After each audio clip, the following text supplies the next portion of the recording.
Kui mõelda, et paljulapselistes peredes on pere sissetulekud sageli kasinamad kui perekondades, kus on 1 või 2 last, siis võiks arvata, et lapsed ei ole luksuskaup. Kui selgub, et nad elatuvad ühe vanema sissetulekust ja lasterahadest, siis lukselu see ka kindlasti pole. Vanem, kes on teadlikult muretsenud omale lapse teadmisega, et ta suudab talle pakkuda võimaluse käia erinevates huvialaringides ja näha maailma läbi omaenese silmade, see on minu arust edukas vanem ja tagab lapsele vajaliku. Laps on loomulikult luksuskaup. Et eelmine kuu lasteaiatasu ja huviringid oli kokku 410 eurot. Nii et kas liisin auto või viin lapsed huviringi ja lasteaeda? Nii lihtne see valik ongi. Tartus on aga lasteaiatasud kõrged, meil on ka kallid huvialaringid. Seega arvan, et head mõtted on hinnalised, ehk isegi luksuslikud. On luksuskaup. Muna inglise keele õpik maksis 14 eurot äkki vist.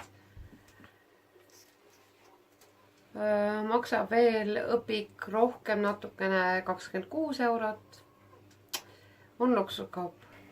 Me oleme Tartu Tähe tänava muusikakoolis. Sellest majast on sirgunud selle aasta mõlemad pianistid klassikatähed. Tartu linna peal on meil ainult 2 linna halduses olevat muusikakooli, aga lapsi on meil Tartu linnas kui palju. Seetõttu peab enamus minema eratundidesse. Eratund maksab 25 eurot. Muusikakoolis on võimalik võtta vabaklassina, aga vabaklassi tund linnavalitsus küsib 16 euri tunni eest. Kui te tahate, et teie lapsest tuleks muusik, siis läheb sinna väga palju tunde. Ja kui nüüd võtad lasteaiatasud ka sinna otsa, siis mul on hea meel, mul ei ole enam väikseid lapsi. Mina arvan, et ei ole lapsed luksuskaup. Et kõik on valikute küsimus. Et eks iga lapsevanem teeb need valikud sõltuvad enda võimalustest.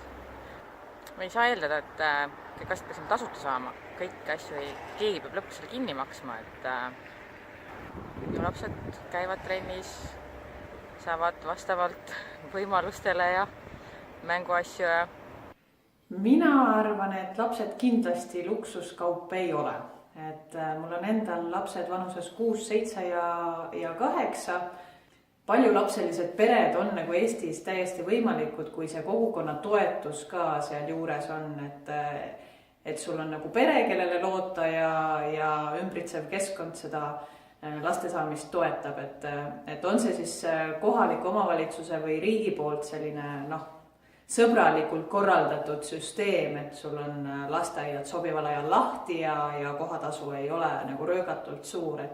Et kui selles osas on toetus olemas, siis kindlasti need lapsed ka nagu tulemata ei jää peredesse. Ei, mina lapsi taha. Miks sa lapsi ei taha?